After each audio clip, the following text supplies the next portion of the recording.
vacinas, elas passam por, vamos pensar assim, em uma escada de 5 degraus.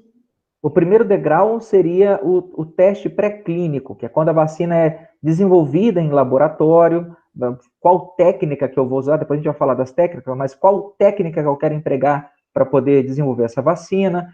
Vou fazer alguns testes em cobaias em laboratório, ratinho, porquinho da Índia.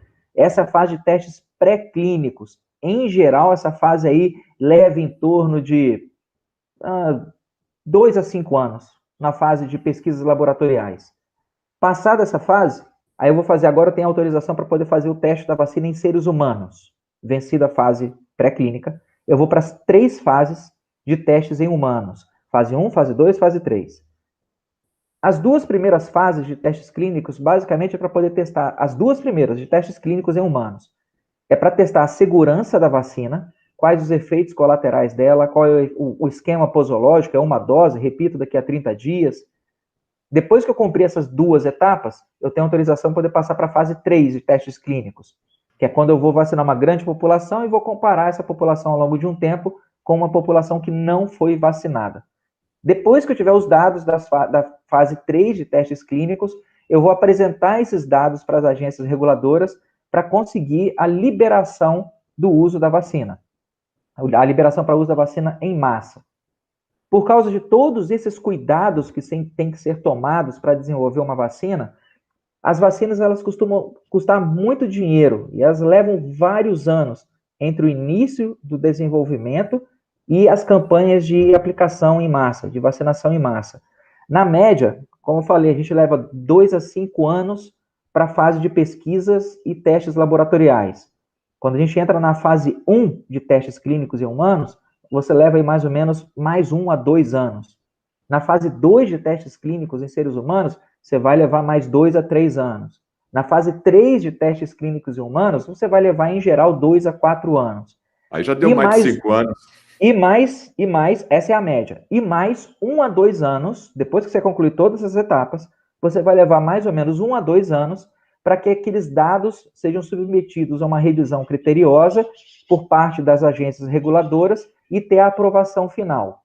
É por causa de todos esses cuidados que cercam as vacinas que, no final desse percurso inteiro, para você ter uma vacina boa, segura e eficaz, ela vai custar, em média, 500 milhões de dólares e vai levar, em média, 10 anos para ser desenvolvida.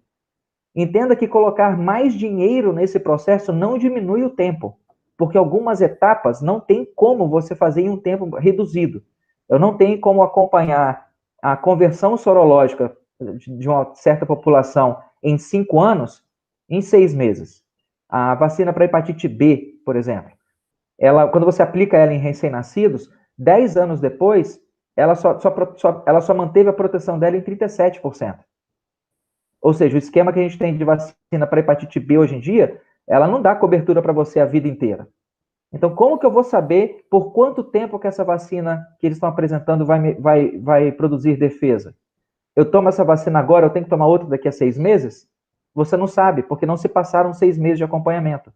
Eu tomo essa vacina agora e tenho que tomar outra daqui a 5 anos? Eu não sei, não passaram 5 anos de acompanhamento. Se eu tomar essa vacina aqui agora, eu tenho algum risco de desenvolver alguma doença, alguma neuropatia mais tarde? Ela aumenta meu risco para câncer em 5 anos? Eu não sei, eu não tenho dados de acompanhamento de uma população com essa vacina depois de 5 anos. Ou seja, existem dados que, infelizmente, só o tempo vai te dar.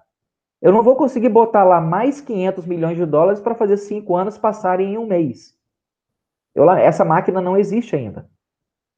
Então, todas as pesquisas que estão sendo feitas com vacinas para o Covid, se elas forem cumprir essas etapas com um mínimo de decência, elas vão levar pelo menos 4 a 5 anos por baixo para poder estar pronta no mercado para vacinação em massa. Como que você vai tornar obrigatório algo que não foi testado ainda?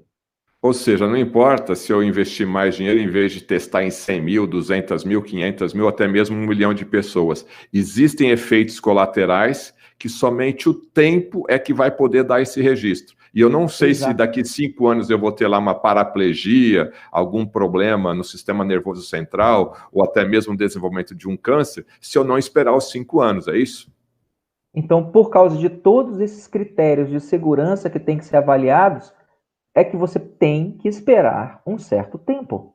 Não tem jeito. Não tem jeito. Então, como é que eu vou dizer, ó, toma essa vacina aqui, Betete, ela é absolutamente segura e eficaz, tá? Qual o risco de eu ter alguma complicação dela, potencialmente grave ou incômoda, queda de cabelo, minha unha vai esfarelar, meus dentes vão ficar moles? Qual a chance que tem de acontecer alguma coisa errada dentro de um ano, depois que eu tomar essa vacina? Você tem esses dados aí? Não. Não, você não tem, porque um ano não passou. Qual é a chance que eu tenho de desenvolver câncer no fígado? Sei lá, uma coisa maluca, de desenvolver uma neuropatia e ficar cego por causa dessa vacina no intervalo de 5 anos. Então, eu não tenho essa informação porque 5 anos não passaram. Como que você vai conseguir liberar uma vacina dentro de padrões mínimos de segurança que levam em torno de 5 a 10 anos para serem cumpridos e você vai fazer isso em 6 meses? Quem que vai responder isso? Pois é, né? A resposta para isso já está dada. Não, você não vai. Né? E você não tem como obrigar pessoas a fazerem isso. Isso é uma medida nazista. Isso é uma coisa nazista. Isso é nível Hitler.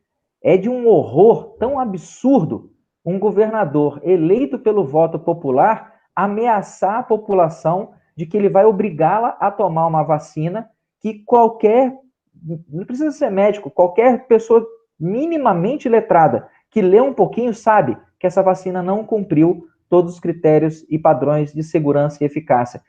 O que passa na cabeça de um cidadão desse para poder se envaidecer todo e satisfazer as exigências ególatras do espírito dele, colocar outras pessoas em risco? É uma coisa... Estamos salvando vidas. O Estado de São Paulo está fazendo a sua parte, estamos salvando vidas. Sim, Hitler mandava um monte de crianças, mulheres, idosos e gestantes para dentro de um forno lá, dizendo que ele estava melhorando a Alemanha. Isso não fazia Hitler certo. Stalin mandou um monte de gente lá para a ilha Nazino para morrer de fome e se autocanibalizar, porque ele estava programando uma Rússia melhor. Mais de 1 milhão de pessoas morreram no horror comunista do Holodomor, de fome.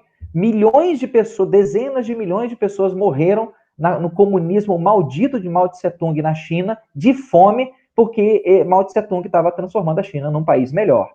Então, esse papo de que você vai transformar, lutando pela vida, eu estou transformando São Paulo num estado melhor, se você não está cumprindo critérios, atendendo a critérios rigorosos de saúde, segurança, eficácia, eu lamento, você não está fazendo nada disso, você deve estar sofrendo de algum transtorno aí, se autoiludindo, um surto de psicopatia psicopática, parece que o cara está agindo como se ele fosse um psicopata, porque ele vai colocar vidas de outras pessoas em risco.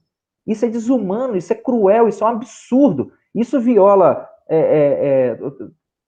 Declaração de Helsinki, viola o que foi dito no julgamento de Nuremberg, viola direitos humanos universais, viola a nossa própria Constituição. Está lá no artigo 96, dizendo que saúde é um direito do cidadão, um dever do Estado. A saúde é um dever do Estado. Tudo bem, eu não concordo muito com esse 196 não, mas ele está lá na Constituição. Se a saúde é um dever do Estado, como que o Estado vai me obrigar a fazer alguma coisa que pode roubar minha saúde? Vocês estão doidos?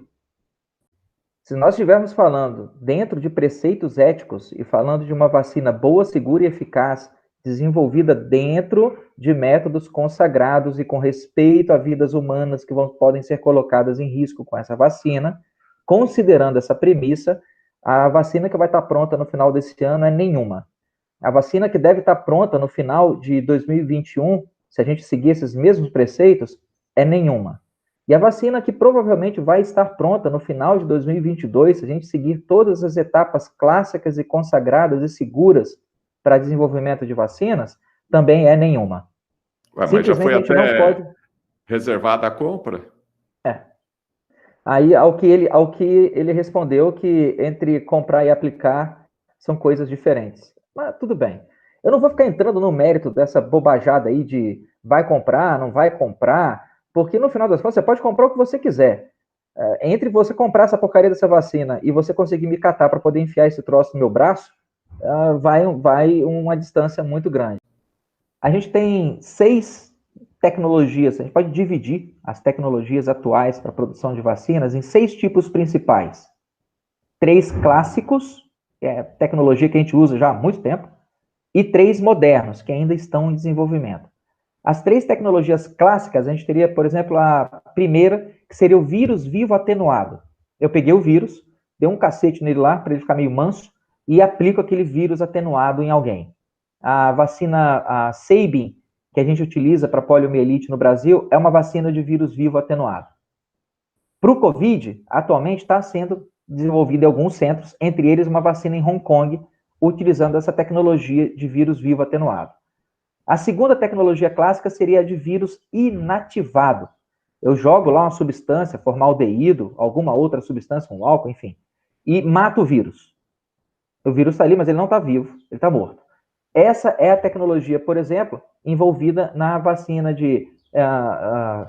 na Salk, que é a vacina contra a poliomielite que é utilizada nos Estados Unidos, que é o vírus inativado, é o vírus morto.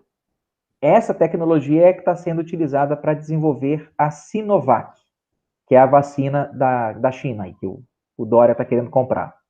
Okay. O terceiro tipo clássico é a vacina de subunidade, é quando eu pego fragmentos do vírus ou uma toxina dele e injeto em você. A vacina de subunidade está sendo desenvolvida por um laboratório, ela tem um nome de Novavax, mas também ainda está em fase de testes, nada pronto. Das 3 tecnologias agora modernas, a gente tem a vacina de vetor viral, que você pega o vírus, um vírus não tão letal assim, um vírus mais brando, lentivírus, rinovírus, adenovírus, eu dou uma limpada nele e coloco dentro dele o material genético do Covid. E injeto esse material em você. Essas vacinas de vetor viral têm um risco de provocar a incorporação do material colocado dentro do vetor no seu próprio organismo. Esse DNA, esse material genético que foi colocado dentro do vetor, ele pode ser incorporado nas suas células. Essa é a vacina da AstraZeneca com a Universidade de Oxford, que é a vacina que estão querendo comprar dos Estados Unidos. Vacinas de vetores virais, elas vêm sendo estudadas há mais de 50 anos. Existem mais ou menos umas 12 que são aprovadas para uso veterinário, mas nenhuma vacina dessa ainda existe para uso em humanos. Essa é uma tecnologia nova, a gente não tem nenhuma experiência com ela ainda. Menos ainda em vacinações em massa. Então, você utilizar uma vacina de vetor viral em massa, você não tem ideia certa direitinho o que aquela mensagem que você está colocando pode causar para a pessoa ou, de repente, para um filho dela. Vai que a vacina em você não causa nada, mas ela se incorpora no seu DNA e você começa a passar uma formação para sua prole.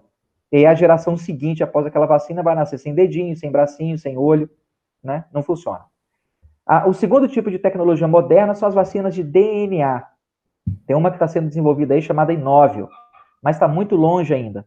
Ela tem o mesmo problema da vacina de vetor viral. A gente não sabe o que uma vacina de DNA pode causar no curto, no médio e no longo prazo. E o último tipo de tecnologia moderna está sendo utilizado pela Pfizer, que é a vacina de RNA mensageiro. Essa, para mim, é a pior de todas, né? Dessas 3 modernas aí, essa é a pior de todas. Mas se a gente colocar, então, os 2 grupos, vacinas clássicas, atenuado, inativado e subunidade, e vacinas modernas, DNA, RNA e vetor viral, as vacinas modernas, esquece, porque isso ainda não foi testado. Então, não só a vacina em si precisa ser testada, como a tecnologia que foi utilizada para produzi-la não tem validação ainda. A tecnologia em si. A gente não está nem discutindo qual é o tipo do carro, a gente está discutindo uma máquina antigravidade. A tecnologia que foi utilizada para produzir aquela vacina sequer foi testada. Que dirá a vacina que está sendo desenvolvida utilizando ela. Então, vacinas de vetor viral, DNA e RNA mensageiro para uso em humanos podem ser tecnologias benéficas, mas a gente vai levar no mínimo aí mais uns 10 anos para poder dominar isso e ter certeza que isso funciona com segurança em seres humanos. As vacinas que utilizam técnicas consagradas, atenuado, inativado e subunidade, elas obedecem aquela escadinha que a gente falou no começo, que leva em torno de 5, 10 anos para serem desenvolvidas. A vacina Sinovac, que veio da China, ela utiliza a tecnologia de vírus inativado. Só que não existe na história da humanidade uma vacina que utilizou uma tecnologia de vírus inativado que foi disponibilizada para uso em massa com menos de 4 anos de testes. Não existe na história. A imensa maioria delas levou 10, 15 anos. Doutor Loyola, existia, não sei se ainda existe, um certo desconforto. Tem médico que aceita o tratamento precoce, tem médico que aceita o tratamento com hidroxicloroquina, né? Ainda eu percebo aí um certo desconforto entre médicos optando por este ou por aquele protocolo. Acontece o mesmo caso na vacina, esse pensamento, esse bom senso que o Dr. Loyola relatou aqui agora, né, das fases, do tempo de duração para acompanhar os efeitos colaterais.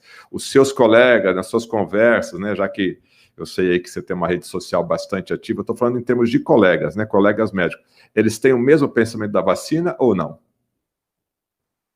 Alguns têm, alguns não, infelizmente. Por isso que eu acho que esse trabalho de divulgação, eu tenho gravado o máximo de lives que eu consigo, dando o máximo de entrevistas que eu consigo, conversando com todo mundo de plantão, de grupo no Telegram, grupo de WhatsApp, para todo lado, para que as pessoas se conscientizem. Uma coisa que eu sempre falo, eu não quero que as pessoas pensem como eu penso. Eu só quero que elas pensem. É só isso. Mas pensar não é uma ação emocional. Por isso que a gente tem o verbo sentir e tem o verbo pensar. Eu não quero que você sinta que isso é o correto, ou que você sinta que isso é o errado. Eu quero que você pense e chegue à conclusão se isso é correto ou se isso é errado. E quando eu exponho os dados para os colegas, a imensa maioria com quem eu tenho a oportunidade de conversar, ou que ouvem o tipo de argumento que eu tenho, eles acabam concordando que não tem como, realmente não tem como. É muito precipitado. E é aquela velha pergunta que eu sempre faço. A questão não é se a gente vai ter uma vacina, a questão é se a gente precisa dela.